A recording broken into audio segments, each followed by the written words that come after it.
আবারও শুরু করলাম আমার প্রেগনেন্সি জার্নি থেকে তোমাদের সঙ্গে video share. So hello everyone, সবাই কেমন আছো? আমি নদিয়া জেলা থেকে শিউলি। তো দেখো, সকাল থেকে প্রচণ্ড পরিমাণে বৃষ্টি নেমেছে কিন্তু। আর আমি অনেক দিন ইউটিউবে ঠিক করে ভিডিও আপলোড করি না, শরীরটাও ভালো না, টাইমও হয় না। তো ভাবছি এখন থেকে আমি কিন্তু ডেলি ব্লগ দেওয়ার চেষ্টা করব, তোমাদের সাথে শেয়ার করব। তো সবাই কেমন আছো? আমি তো আছি, মোটামুটি চলে যাচ্ছে, ভালো খারাপ নিয়ে। আর আমার এই প্রেগনেন্সি জার্নিতে তোমরা একটু সবাই আমার পাশে থেকো, এইটুকুই চাই। আগে যেভাবে পাশে ছিলে ঠিক সেভাবেই পাশে চাই কিন্তু তোমাদের সবাইকে আমি। তো দেখো, সকালবেলার থেকে কিন্তু বেশ ভালোই বৃষ্টি হয়ে গেল, প্রায় 6:30 7টার দিকে বৃষ্টির পরে। তারপরে সকালের খাবার করে এই যে সোনাইয়ের পরীক্ষা চলছে, মানে আমার ছেলের, তো পরীক্ষা দিতে চলে যাচ্ছে ও। আর এদিকে কিন্তু সকালবেলা করেছিলাম ভাত, আর আজকে আমি বেশিরভাগ রুটিই খাই। তো আজকে ভাত খেয়েছিলাম, কারণ শরীরটা আজকে রুটি করতে ইচ্ছেও করেনি। শরীরটা না সেরকম একটা ভালো লাগছে না। নিশ্চয়ই তোমরা জানো যে এখন প্রেগনেন্সিতে কিন্তু এক একদিন ভালো খারাপ মিশিয়েই কিন্তু যায় শরীর। তো ক্যামেরার সামনে মানে আসতে নিজেকে চিনতে পারছি না, এরকম একটা অবস্থা।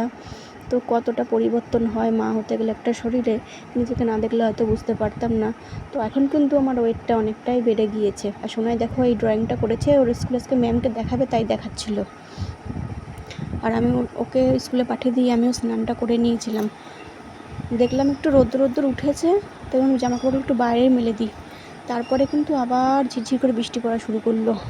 আর এখন কিন্তু বাইরে স্লিপে বেরোতেও প্রচণ্ড কষ্ট হয় আমার, মানে কষ্ট বলতে ভয় করে। আর বর্ষাকালে টিপ বৃষ্টিতে কিন্তু ঘরবাড়ি বেশি, উঠোন বাড়ি বেশি কাদা হয়। আর তারপরে তো আজকে ওই যে বললাম সকালে সিদ্ধ ভাত করেছিলাম, আমি একটু ডিম সিদ্ধ খেয়েছি আর আলু সিদ্ধ কটা ভাত খেয়েছিলাম। ভাত কিন্তু আমি খাই না, রুটিই খাই বেশি। আর দুপুরে আজকে করব রুই মাছের ঝোল করব, ওলের ডাঁটা, ওল দিয়ে। আর হচ্ছে এদিকে ওলের ডাঁটা ঘন্ট করবো, ব্যাস, আর কিচ্ছু করবো না। মানে বলছি না, কালকে রাত্রে একটু ঘুম হয়নি। আর এখন এপাশ ওপাশ ঘুরে শুতে গেলে না প্রচণ্ডই কষ্ট হয়। তো তোমরা আমার একটু পাশে থেকো, ভিডিওগুলো দেখো, এইটুকুই চাই। আর তারপরে তো দেখো, স্নান করে ঘরে গোপাল সন্ধ্যে একটু জল মিষ্টি দিয়ে দিলাম, কেন যতই কষ্ট হোক ওদের জল মিষ্টি না দিলে না ভালো লাগে না, জানো তো, ওটাই হচ্ছে ব্যাপার। তো ওদেরকে জল মিষ্টি দিয়ে তারপরে কিছুটা ফল কেটে নিয়েছিলাম, খাবো। কালকে না আমার জল খাওয়াটা সেভাবে মনে হয়নি। আমি কিন্তু দিনে 2-3 লিটার 4 লিটার জল খাওয়ার চেষ্টা করি, কিন্তু কালকে জল খাওয়াটা সেভাবে হয়নি। এই কারণে হয়তো শরীরে কীরকম একটু কড়া ভাব বুঝতে পারছি। মানে শরীরটা প্রচণ্ড পরিমাণে খুব খারাপ লাগছে, পেটের নিচ দিয়ে সাইড দিয়ে মনে হচ্ছে কেমন একটা শক্ত ভাব, ব্যথা হয়ে রয়েছে। তো যার কারণে আজকে একটু মিষ্টির জল ভিজিয়ে রেখেছিলাম, খাবো তার জন্য। আর ওই যে বললাম এক তরকারি ভাতই করবো, যেহেতু শরীরটা সায় দিচ্ছে না। তো আমি এখন থেকে চেষ্টা করব, কিন্তু প্রায় দিনই হচ্ছে, যদি রোজও না পারি একদিন পর একদিন আমি একটা ব্লগ ভিডিও তোমাদের সাথে শেয়ার করব। আমার প্রেগনেন্সির জার্নিটা আমি কীভাবে কাটাচ্ছি, কী করছি, সবটাই শেয়ার করব তোমাদের সাথে। তো দেখো, এদিকে রোদ্দুর উঠছে, আবার বৃষ্টি হচ্ছে, এই আকাশের অবস্থা হয়ে রয়েছে, বললাম তো। আর মা হতে কিন্তু প্রচুর কষ্ট সহ্য করতে হয়, জানো তো। বলে না, ওই যে কথা আছে, মা হওয়া মুখের কথা নয়। এটা তো বুঝতে পেরেছি, কারণ আমি তো প্রথম না, আমি দ্বিতীয় সন্তানের মা হচ্ছি। প্রথম সন্তানের বেলায় কিন্তু এতটা কষ্ট আমি পাইনি শরীরে, এবার যতটা কষ্ট পাচ্ছি। মানে সত্যি, রাত্রে ঘুম হয় না ঠিক করে। তারপরে পেটে তো প্রচণ্ডই টান ধরে, উঠতে বসতে গেলে সমস্যা হয়। আর তারপরে আছে পায়ে ব্যথা, পা ফোলা, পায়ে যন্ত্রণা, এগুলি হচ্ছে। পায়ে দাঁড়িয়ে রান্না করা হয় তো পায়ে, আর এখন পুরো ধরো শরীরের ভরটাই পায়ে এসে পড়েছে। আর এখন যেহেতু আমার ওয়েটটাও কিন্তু অনেকটা বেড়ে গেছে, তা নিয়ে টেনশন করি না, ওয়েট বেড়ে গেছে, ওয়েটটা আবার ঠিক কমিয়ে নেব। তো মাতৃত্বের এই যে সৌন্দর্যটা, এটাই বেশি সুন্দর আমি মনে করি, এটা তো আর ফিরে পাবো না বলো। তো ওয়েট বেড়েছে, ওয়েটটা ঠিক কমিয়ে নিতে পারবো আবার।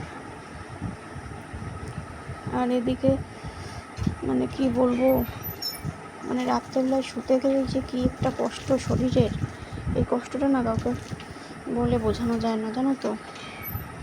আর দেখো, বাড়িতে তো কাজকর্ম সংসারের টুকিটাকি করতেই হবে, যেটুকুই করো না কেন।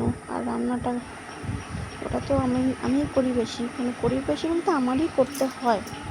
তো দেখো গোপাল সোনাদের পুজো দেওয়া আমার হয়ে গেছে।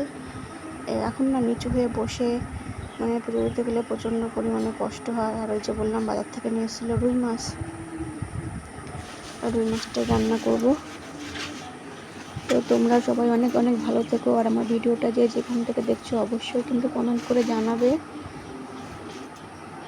আর আমার একটু পাশে থাকো। আর দেখো ছাতুর স্কুল থেকে তো ডিম আর খিচুড়ি দেয়, সকালে যেহেতু আমি বাড়িতে একটা ডিম সিদ্ধ খেয়েছি, তো এখন ভাবলাম আর খাবো না, ডিমটা রেখে দিই, কালকে সোনাই খাবে। ফ্রিজে ডিমটা ঢুকিয়ে রেখে দিলাম।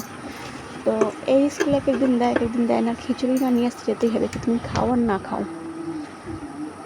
খেলেও কি না খেলেও তো খিচুড়ি না আনলে আবার ডিমটা পাওয়া যাবে না, এটা হচ্ছে ব্যাপার। আর একদিন দেয় একদিন দেয় না, যার কারণে আমি সকালে আজকে কোনো ড্রাই ফ্রুটস তো ভিজাইনি, খাইনি কোনো কাজু, তারপরে তোমার কিশমিশ এগুলো খাই সকালে, আজকে আর ভেজানোও হয়নি। বললাম না রাত্রে শরীরটা এত খারাপ, কোনো কিছুই ভেজাইনি, খাইনি।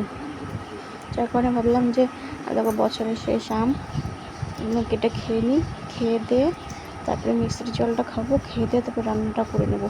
নিজের শরীরের যত্ন নিজে না করলে কে বুঝবে বলো, এটা হচ্ছে কথা।